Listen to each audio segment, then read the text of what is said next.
Vaheguru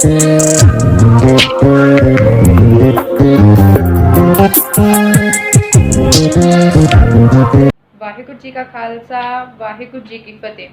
My name is Manmeet Kaur. I study in 10th A. My school name is Akal Academy Kodiwada. In today's video, we will discuss a chapter of English named A Tiger in the Zoo. So let's start. So friends, we are going to start a chapter, A Tiger in the Zoo.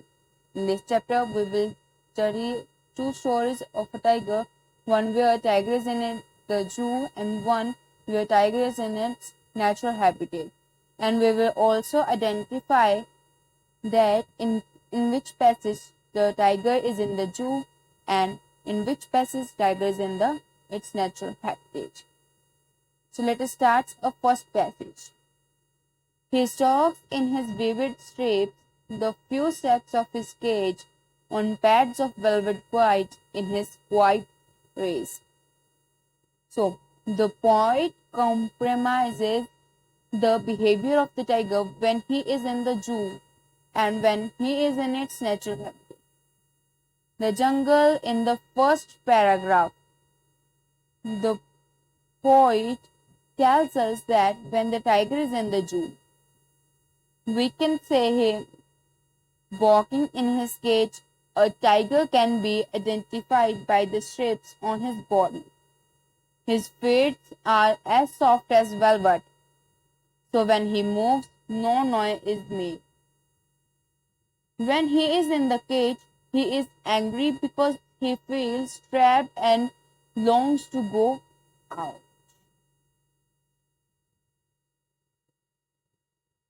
Means we can identify the tiger with the strips on his bodies, and we can also see a tiger in his cage walking a few steps, only rounding in a few space. His paws or his feet are too soft, like a velvet. He is feeling very anxious.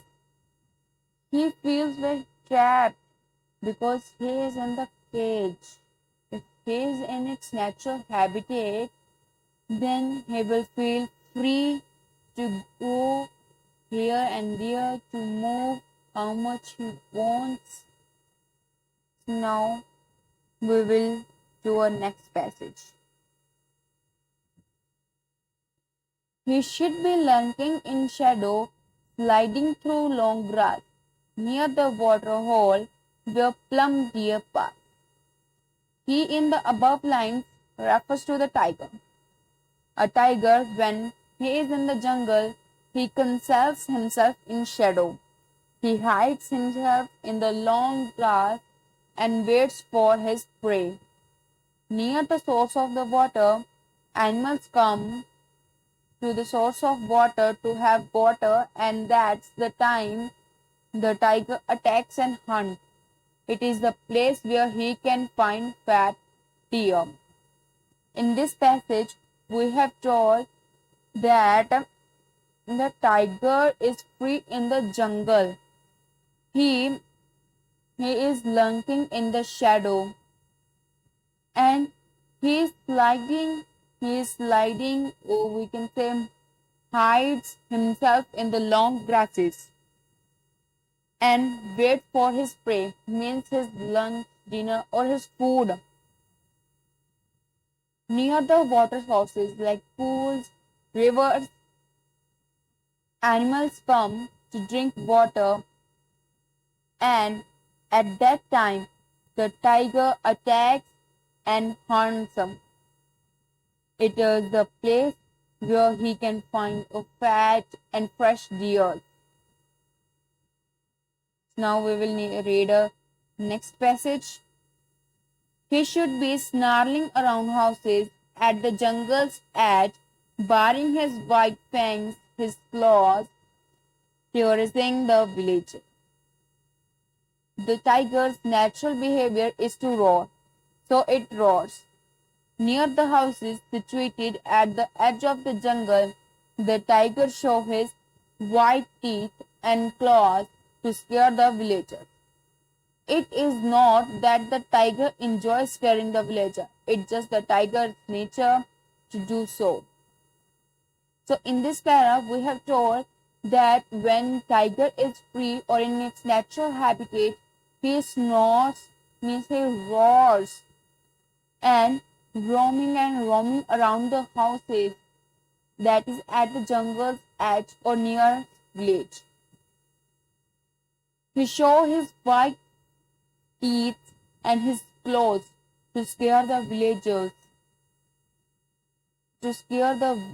so that they can't attack on him. That is not his wish, tiger's wish, that he scare the villagers, but that is its nature. So now we will do a next passage. But he is locked in the concentrate cell, his strength behind bars, stalking the length of his cage, ignoring visitors. The poet says that instead of doing what is in its natural nature, it's locked in the cage. In the zoo, his strength cannot break the iron bars of the cage. He walked in his cage, but he said first no heed to the people who come to the zoo.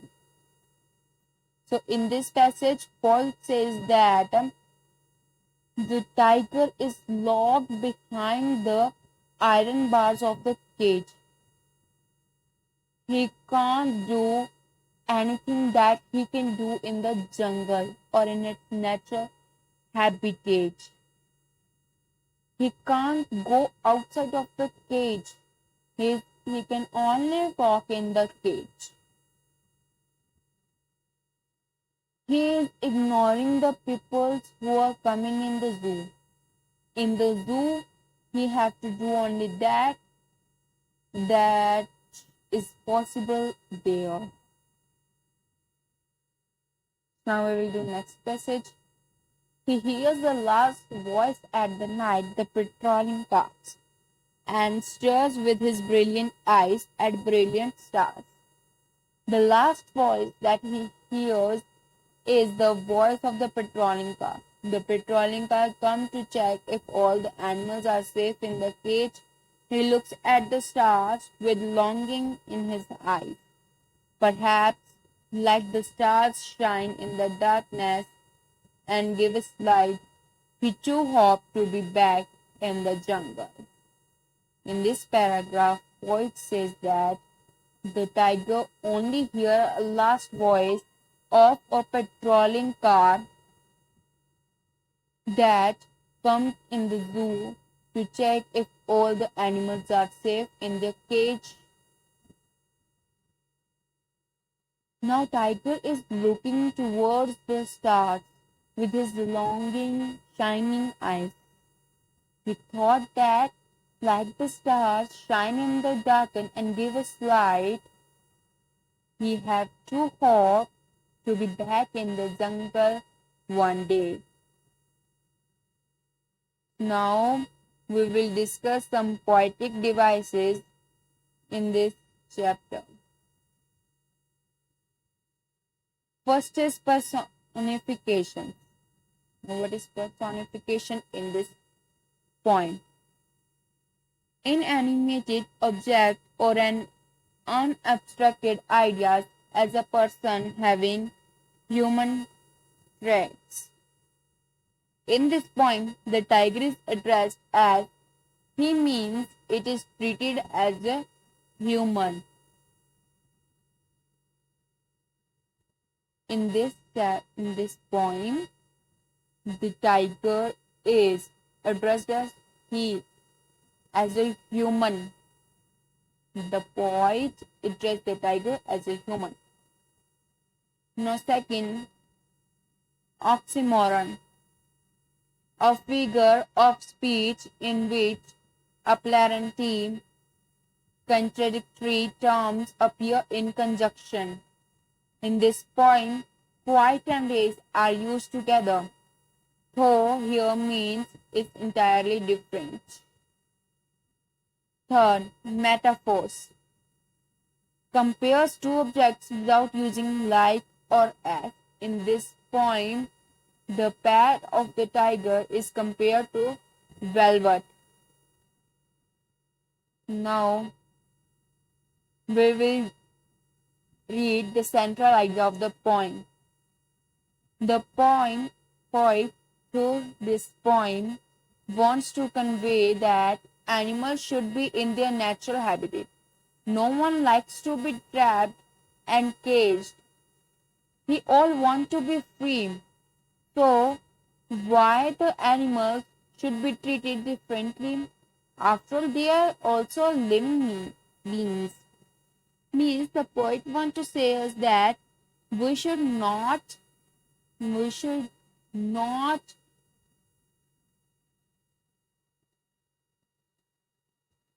we should not cage the animals.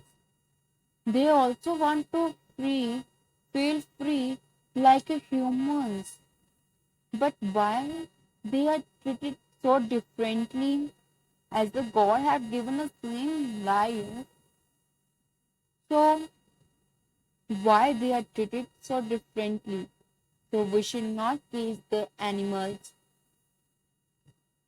and feel